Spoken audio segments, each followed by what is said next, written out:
Shanti.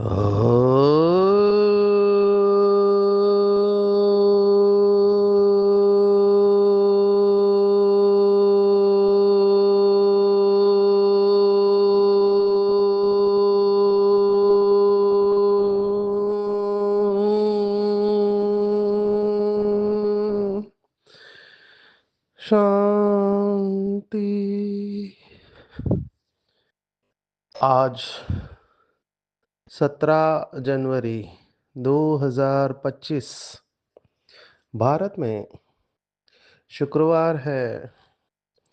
Today is 17 January 2025 and it's Friday in Bharat. आज की मुरली का जादुई रहस्य स्वयं को प्रेरणा देने के लिए Magical secrets of today's Murli for motivating the self।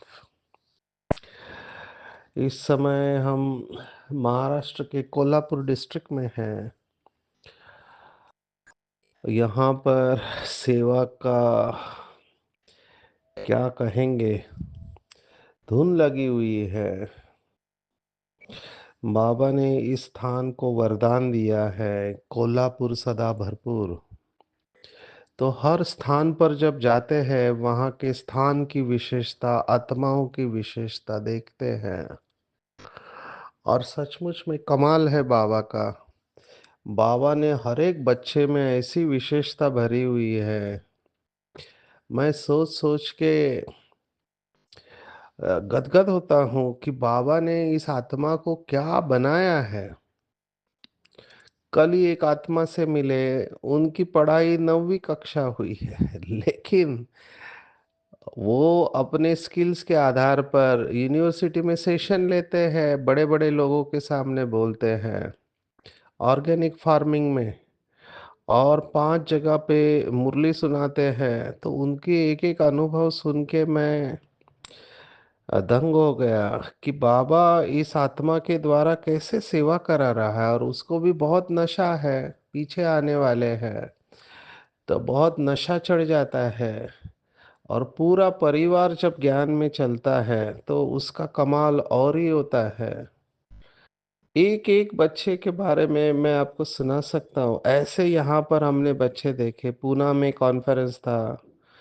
समर्पित भाई बहनों का तो क्या कहना, मैं देख रहा हूँ उनको आराम करने के लिए भी समय नहीं है। सुबह से रात तक कितनी सेवा चल रही है। और शायद यही हाल पूरे भारत में होगा, जबकि वरदानी मास चल रहा है। तो वरदानी मास में सब जगह पर तपस्या चल रही है और हर जगह पे मैं देख रहा हूँ कुछ ना कुछ भट्टी के प्रोग्राम बन ही रहे हैं। तो ये बहुत अच्छा लगा। आज की मुरली बाबा ने इसी के ऊपर चला रही है कि भारत को आज याद किया है पूरा। बाबा के शब्द बहुत सुंदर है। बाबा ज्ञान का सागर है तो नए शब्द को निर्माण करता है। आज की मुरली में बाबा ने कहा कि बेहद के बापूजी अभी भगवान के कितने सारे नाम हैं, लेकिन बापूजी के साथ कैसे कनेक्ट किया, क्योंकि महात्मा गांधी जी को बापू कहते थे और उनका भी संकल्प था कि भारत को राम राज्य बनाना है।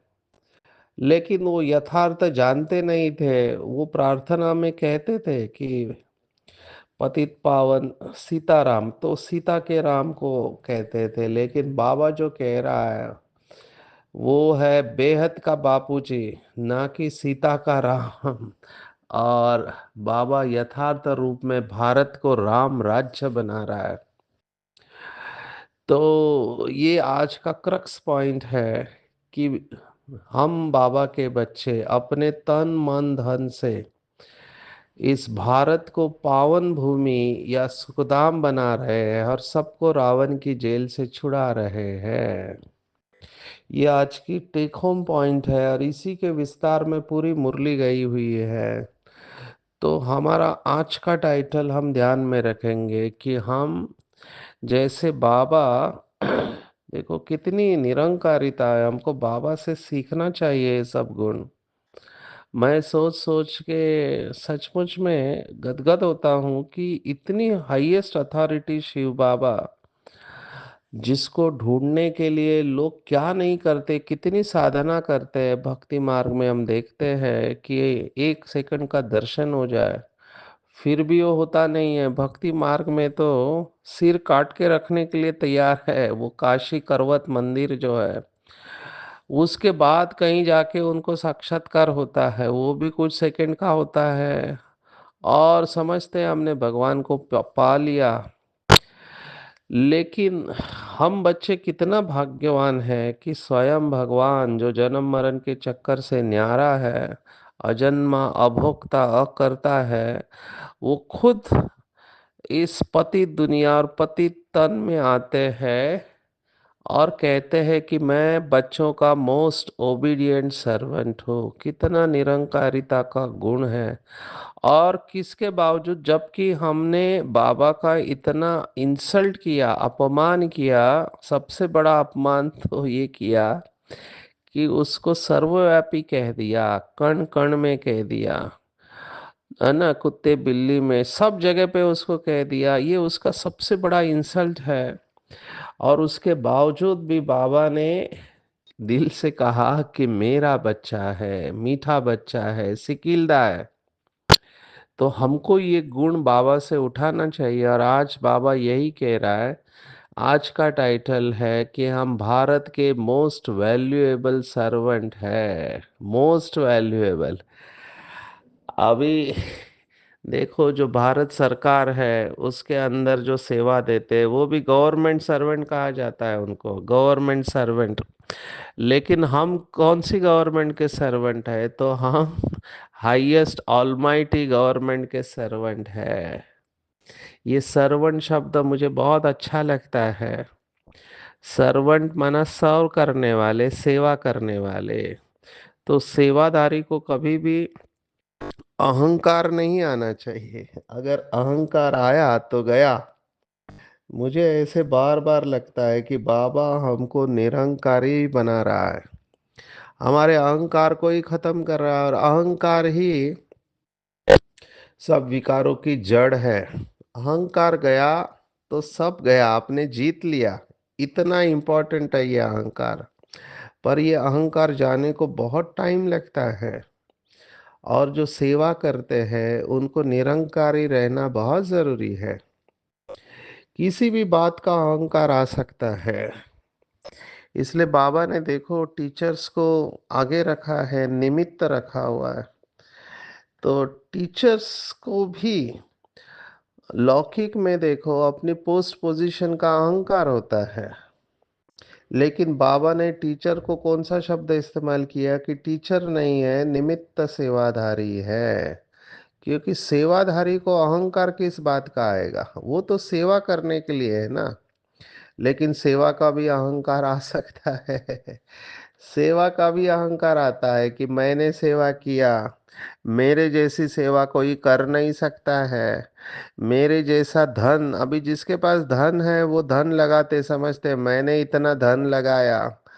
उस बात का भी अहंकार आ सकता है। कोई भाषण करने वाला है, उसको अहंकार आ सकता है कि मेरे जैसा भाषण कोई कर ही नहीं सकता है। ये भी अहंकार की बात है। और कोई ये भी सोच सकता है कि मेरे जैसी मुरली कोई चला नहीं सकता है, मैं मुरली का अच्छा विश्लेषण करती हूँ या करता हूँ, या मेरे जैसा 7 डेज का कोर्स कोई कर नहीं सकता है। किसी भी बात का अहंकार आ सकता है।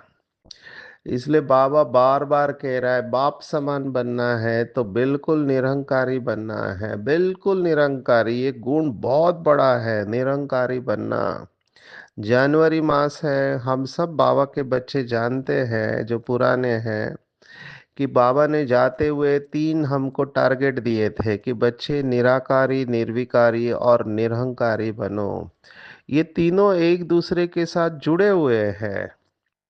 अभी निराकारी अवस्था को देखो, कितनी सर्वश्रेष्ठ अवस्था है कि हम आत्माएं निराकारी परम धाम में।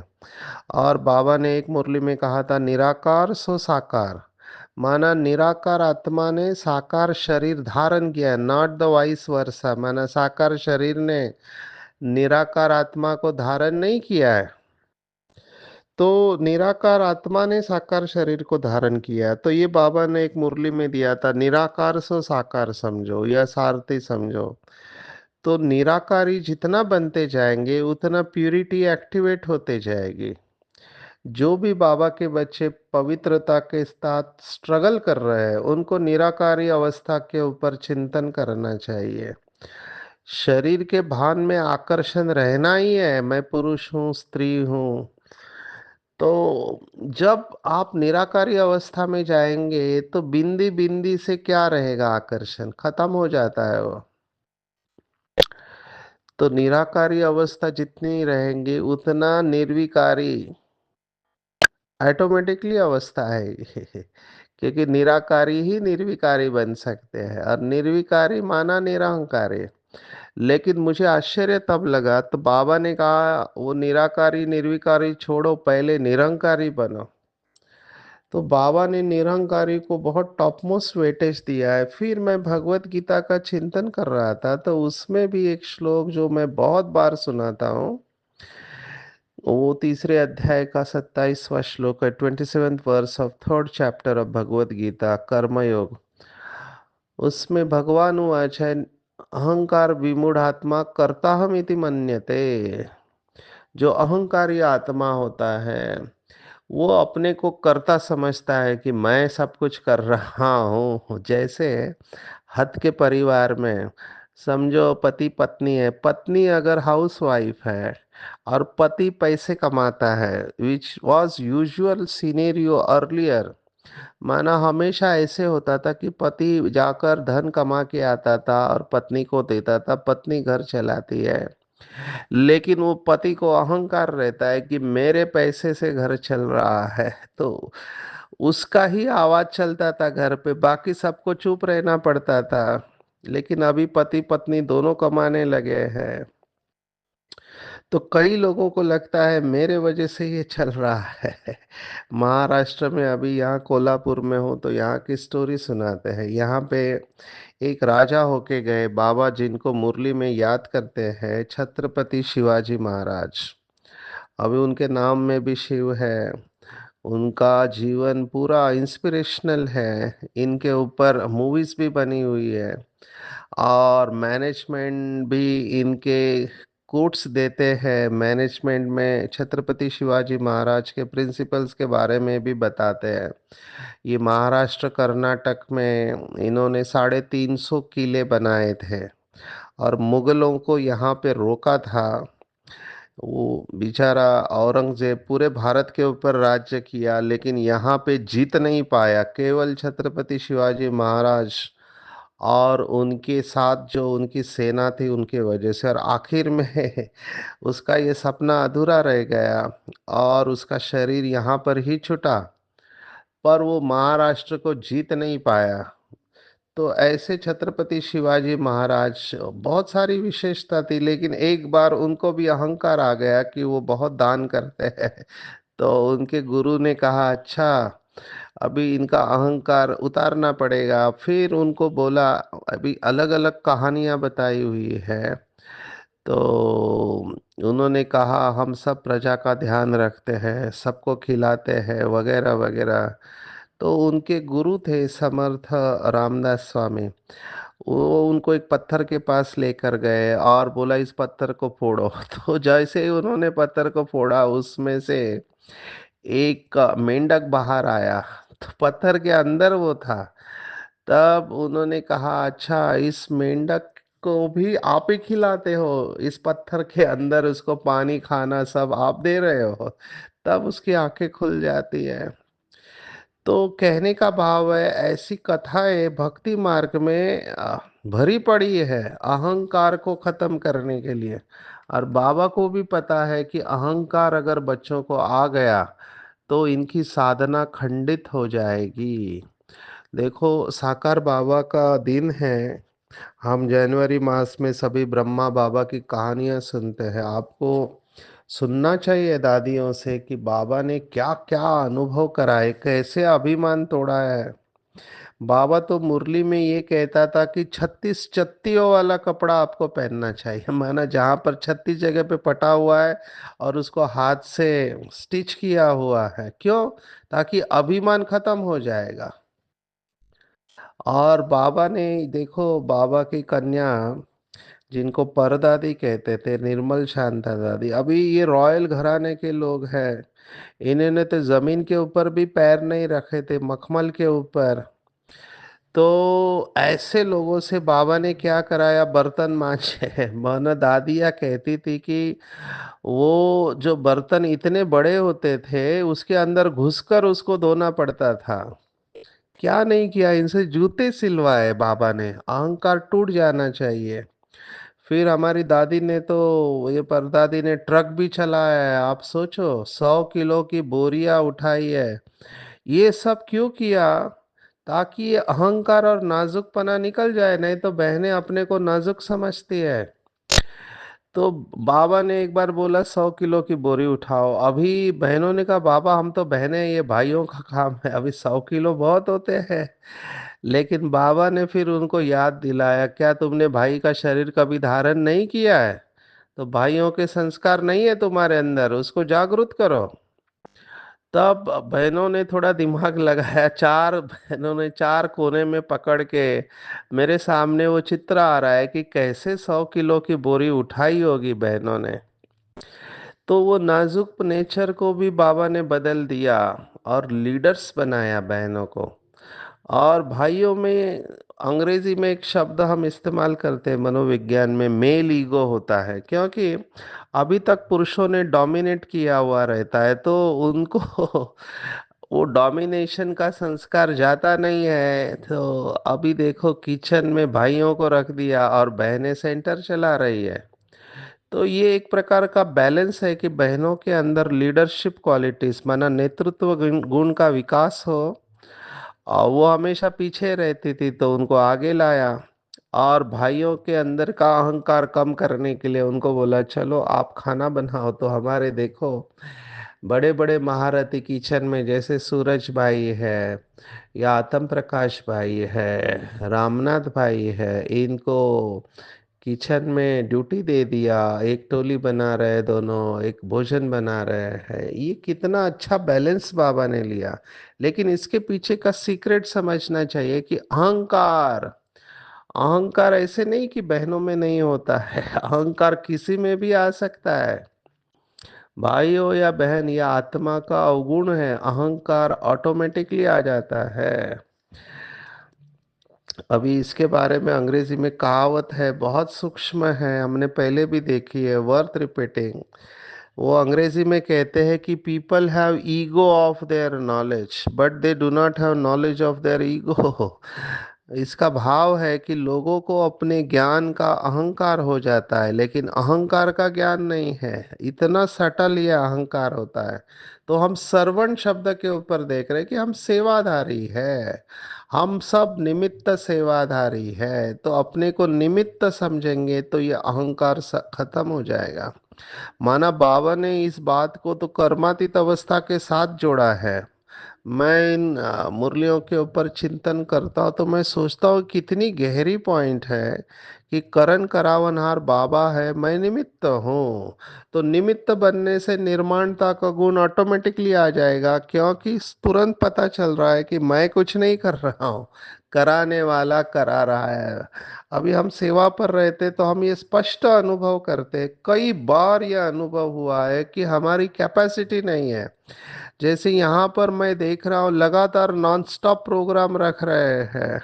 रात को सोने को लेट हो रहा है, क्योंकि 8 से 9 बजे का शिविर 9:30 हो जाता है। उसके बाद भोजन, उसके बाद ट्रैवल करके आना। फिर तो ऐसे कल तो 5-6 प्रोग्राम हो गए। तो एक दिन में 5-6 प्रोग्राम करने के बाद बैटरी क्या हो गई। लेकिन आज देखो, अमृत वेले के बाद मैं रिकॉर्ड कर रहा हूँ मुरली रहस्य, क्योंकि दिन भर फिर से भागना है। लेकिन ये सब करते हुए आपके साथ मैं शेयर कर रहा हूँ कि बाबा की जबरदस्त मदद मिलती है और ऐसे स्पष्ट अनुभव होता है कि बाबा ही चला रहा है, नहीं तो ये संभव नहीं है। तो ये सर्वेंट के ऊपर गहराई से जाना है, अपने को निमित्त सेवाधारी समझना है, और हम भारत की सच्ची सच्ची अलौकिक सेवा कर रहे हैं। ये गवर्नमेंट को पता ही नहीं, बाबा ने कहा। गवर्नमेंट सोच रही है भारत को कैसे अच्छा करने का। अभी वर्तमान समय जो प्राइम मिनिस्टर है, वो सोच रहे इकोनॉमी में हम आगे जाए। उनको पता ही नहीं कि भगवान का प्लान क्या है। भले आके गए, लेकिन भगवान का प्लान है जो दुनिया नहीं जानती। अंग्रेजी में तो कहावत है कि man proposes and God disposes. माना नर चाहत कुछ और भई कुछ और। उनको नहीं पता कि भारत अभी स्वर्ग बनने वाला है, हाईएस्ट। वो कैसे होगा, उसका प्लान तो शिव बाबा के पास है। तो ये गवर्नमेंट को पता नहीं है कि हम बीकेस भारत को तन मन धन से श्रेष्ठ स्वर्ग या सुखधाम बना रहे हैं और सबको रावण की जेल से छुड़ा रहे हैं। सबसे बड़ा माया का वार यह है कि जेल में पड़े हैं, इसका अंदाजा ही नहीं है। देखो, भारत को स्वतंत्र करने के लिए आज बाबा ने कहा, वो कांग्रेस वाले जो थे वो जेल में गए। उस समय अलग ही भाव था भारत को स्वतंत्र करने का। बाबा ने कहा तुमको जेल में जाने की जरूरत ही नहीं है। तुम अपने को मुक्त करो बाबा की याद से, और जो खुद मुक्त है, पावन है, वही दूसरों को पावन बना सकता है। आज की मुरली में भगवान के अलग अलग शब्द भी आए हुए हैं, जैसे ईश्वर प्रभु। अभी प्रभु अक्षर बहुत इंपॉर्टेंट है। प्रभु माना जिसका प्रभुत्व होता है उसको प्रभु कहते हैं। तो बाबा क्यों नहीं कहते हैं? क्योंकि ये गीत के ऊपर है, नयनहीन को राह दिखाओ प्रभु। पिता अक्षर बहुत साधारण है, पिताएं तो ढेर के ढेर है, लेकिन प्रार्थना में प्रभु है ईश्वर कहते हैं। बाबा अक्षर जैसे दब जाता है, परम पिता अक्षर या परमात्मा अक्षर ऊंचा हो जाता है। और आत्माएं कहते कि बाबा हमको मुक्ति, जीवन मुक्ति की राह बताओ। ये गीत के ऊपर सब सुना रहे हैं बाबा। तो बाबा आज ईश्वर प्रभु के ऊपर ये सुना है कि भक्ति मार्ग में ये भावना है कि ईश्वर या प्रभु क्या नहीं कर सकते। प्रभु माना जिसका प्रभाव रहता है। प्रभु शब्द परमात्मा के साथ गया है। महाराष्ट्र में कुछ लोगों का सरनेम भी प्रभु होता है। तो इसके ऊपर ही बाबा शुरुआत ने बताया कि प्रभु और ईश्वर क्या करता है और क्या नहीं कर सकता। आज के मुरली में और एक इम्पोर्टेंट बात जो मुझे अच्छी लगी वो है ड्रामा। देखो, साकार मुरली में भी बाबा ने ड्रामा के ऊपर कहा है। क्योंकि कुछ बाबा के बच्चे ज्ञान को उल्टा उठाते हैं। उन्होंने कहा कि ड्रामा तो फिक्स है, तो पुरुषार्थ क्या करने का, बैठे बैठे मिल जाएगा हमको। अगर हमारा ड्रामा में पार्ट रहा तो हम अपने आप स्टेज पर आ जाएंगे। बाबा ने कहा नहीं, ड्रामा पर रुक नहीं जाना है, ड्रामा में होगा तो मिलेगा, ऐसे कभी नहीं कहना है। स्कूल में बैठे रहने से कोई पास हो जाएंगे क्या? हर एक चीज के लिए मनुष्य का पुरुषार्थ तो चलता है, और पुरुषार्थ बिगर तो पानी भी मिल न सके। मुझे याद आ रहा है, मुझे ये पॉइंट अच्छी लगी। अभी मुझे एक शिविर ले रहा था, उधर प्रश्न पूछा कि कर्म श्रेष्ठ है या भाग्य। ये वही बात है पुरुषार्थ और प्रारब्ध की। तो मैंने ये उदाहरण दिया कि अगर आपको पानी भी पीना है तो उठ के जाना पड़ेगा। तो वो भाई ने जवाब दिया, अगर मेरे भाग्य में पानी होगा तो कोई ला के मुझे दे देगा। ये वही बात है आज के मुरली में आई है। तो बाबा ने कहा सेकंड बाय सेकंड जो पुरुषार्थ चलता है वो प्रारब्ध के लिए है। तो ये बेहद का पुरुषार्थ करना है, ड्रामा को क्रिएट करना है, और ड्रामा में होगा ये सोचकर बैठ नहीं जाना है। एक मुरली में कहा था जो ऐसे सोचते हैं उनके साथ कुछ नहीं होता है। क्योंकि आपको कुछ तो करना पड़ेगा। 2 वक्त की रोटी चाहिए तो भी आपको मेहनत तो करनी पड़ेगी। लेकिन कई लोग ये ड्रामा या नसीब को इतना मानते हैं, वो समझते हैं कि सब कुछ हो जाएगा। अभी इसमें सत्य क्या है उसको समझना है। जब हम प्रकृति के मालिक बनते हैं तो प्रकृति दासी बन जाती है। ये इसका राज है, इसको लॉ ऑफ अट्रैक्शन कहते हैं। जैसे बाबा मुरली में कहता है कि जो सन्यासी अच्छे थे सतो प्रधान जंगल में, तो उनका भोजन उधर पहुंच जाता था। तो ये उनकी पावर थी। जब आप इस स्टेज पर पहुंचते हो तब प्रकृति दासी बन जाती है। लेकिन ये बहुत ऊंची अवस्था है, ये बहुत ऊंची अवस्था है। शुरुआत में तो आपको बहुत मेहनत करना पड़ेगा। तो ये इसका भाव है। आज भगवत गीता के बहुत सारे बातें आए हैं। जैसे कि तैसा श्लोक मुझे बहुत अच्छा लगा, क्योंकि बाबा ने कहा, शांति धाम के बारे में कहा, जहां आवाज नहीं गम नहीं आवाज भी नहीं दुख भी नहीं, और आगे कहा सूर्य चांद आदि भी नहीं होते। ये भगवत गीता का बिल्कुल स्ट्रेट अवे श्लोक है, 15वें अध्याय का।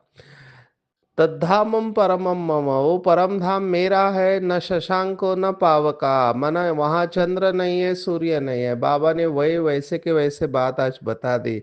ये 15वें अध्याय का श्लोक है, 6th वर्स। और फिर ब्रह्मा का दिन और ब्रह्मा की रात, ये भी भगवत गीता का श्लोक है, 8वें अध्याय का। मैं इसको रिपीट नहीं कर रहा हूँ क्योंकि हम बहुत बार सुने हैं। तीसरी एक भगवत गीता की बात आई है कि श्री कृष्ण को योगी महात्मा कहते हैं। ये आखिरी श्लोक है भगवत गीता का। यत्र योगेश्वर कृष्ण यत्र पार्थो धनुर्धर, उसको योगेश्वर कहा गया है, योग सिखाने वाला ईश्वर। तो श्री कृष्ण को योगी और महात्मा कहते हैं, परंतु वह है सच्चा महात्मा।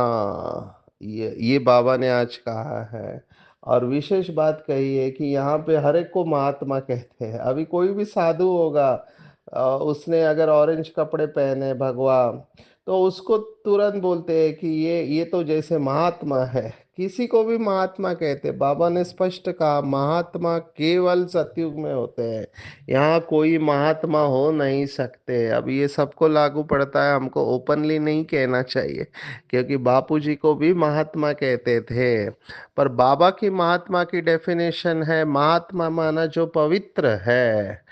तो पवित्र तो केवल सतयुग में ही रहते हैं, यहाँ तो हो नहीं सकते। हम भी एक प्रकार से हम महात्मा है नहीं, क्योंकि ब्राह्मणों की माला बनती नहीं है। महात्मा बनने का हम पुरुषार्थ कर रहे हैं।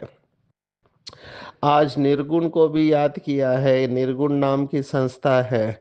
अभी निर्गुण शब्द देखो ये लोग कैसे लेते, निर्गुण निराकार कहते हैं माना उसका आकार नहीं है और कोई गुण नहीं है, वो परमात्मा है, निर्गुण निराकार।